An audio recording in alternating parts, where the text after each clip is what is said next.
ना बोलना ही सबसे उत्तम स्थिति प्राप्त करने का उपाय है। ना बोलना, मौन धारण करो, ज्यादा किसी से बात मत करो। बात करना ही अपने हृदय की बात को बाहर करने से भजन क्षीण हो जाता है।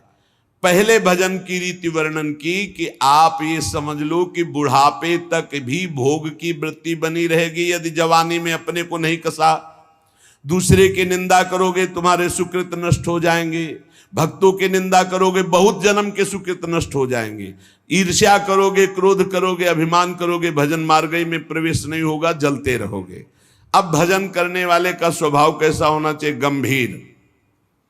जितना प्रश्न हो उसमें भी सावधानी से, सारांश में अगर बोलना है तो बोल दो, नहीं कोई जरूरी नहीं आप साधक हो, मौन होकर निकल जाओ। आपसे कोई पूछ रहा है श्री हरिवंश कै बजे सत्संग होता है, आपकी रुचि है तो बोल सकते हो, आपकी रुचि नहीं तो आप नहीं बोलो, कोई अपराध नहीं, क्योंकि आप नाम जप कर रहे हो, आप मौन व्रत लिए हो, आप उपेक्षा वाले मार्ग हो, सबकी उपेक्षा करना, तो इसमें आपको कोई दोष नहीं लगेगा। आपको है तो आप वहां जाकर पूछ लीजिए। ज्यादा बोलोगे तो प्रपंच बढ़ेगा, तो आप जाइए उन लोगों से पूछ लीजिए, मुझे ज्ञान नहीं, चल दिया। या फिर बोले ही नहीं, मानो सुना ही नहीं, पागल जैसी चेष्टा करके निकल गए कि इसको सुनाई नहीं देता क्या, नहीं बोले। आपका भजन चल रहा है इसलिए कभी कोई अपराध नहीं बने। कोई बोला राधे श्याम, आप उत्तर नहीं दे रहे तो आपको कोई अपराध नहीं, क्योंकि हर समय वो तो एक बार बोला राधे श्याम, यहां तो हर वृत्ति राधे श्याम में ही है। गंभीर स्वभाव, कोऊ था न पावई जहां नीर गंभीर। जैसे जहां अगाध जल होता है कोई था नहीं ले सकता, ऐसे ही साधक का अपना स्वभाव बनाना चाहिए। उच्च श्रृंखल स्वभाव नहीं बनाना चाहिए, बहुत बातचीत करने वाला स्वभाव नहीं, गंभीर, चुप, शांत। ऐसा संग करो जिसके पास बैठने से ही प्रिया प्रीतम की चर्चा होने लगी, बैठते ही प्रिया प्रीतम की चर्चा, बैठते ही सिद्धांत की चर्चा, प्रपंच की चर्चा नहीं, निंदा नहीं, इधर उधर की बात नहीं। अगर हृदय मंदिर में ठाकुर का प्रादुर्भाव नहीं हुआ तो जीवन निरर्थक रहा, चाहे जो कुछ कर लो, हमारी बात मान लो। लाखों मंदिर देखे हैं, लाखों मंदिर भ्रमण में, जहां आसपास कबूतरों की बैठक हो गई है, कोई बिरला ऐसे कभी गया तो गया नहीं, ऐसे करोड़ों के मंदिर बने।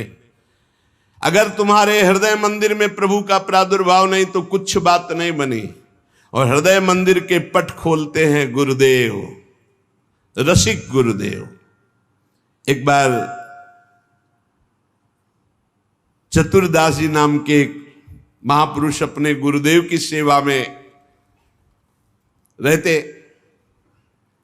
बड़े भाग्यशाली होते हैं जो गुरु की सेवा प्राप्त हो जाती है, बड़े भाग्यशाली होते हैं।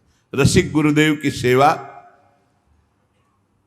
जैसे महापुरुषों की सेवा में जो रहते हैं उनको हम महापुरुष के समान ही मानते हैं। गुरुदेव के चरणों में बाद में प्रणाम करेंगे, मानसिक पहले गुरु चरणों की सेवा में रत रहने वालों को प्रणाम करते हैं। और जब नजदीक वो किसी सेवा निमित्त नजदीक आते हैं तो उनके भर नेत्र चरण देखते हैं और उनके चरणों में बार बार प्रणाम करते हैं। क्यों? क्योंकि हमारे गुरु चरणों की सेवा में ये है। इनके चरणों की वंदना से, गुरु वंदना से भी अधिक लाभ प्राप्त होता है। जो हरिवंश उपासक सेवे सदा सेवूं ताके चरण विचारी। जो हरिवंश को धर्म सिखावे सोई तो मेरे प्रभु ते प्रभु भारी। तो श्री चतुरदास जी अपने गुरुदेव की सेवा में रहते थे। बड़े अहोभाग्य है जिनको गुरुदेव के आज्ञा पालन करने का सौभाग्य मिलता है। उनके पुण्य की क्या महिमा, जिनको गुरुदेव आदेश करते आप ऐसा कीजिए। अहोभाग्य, अहोभाग्य जिन्हें गुरुदेव की आज्ञा मिल गई।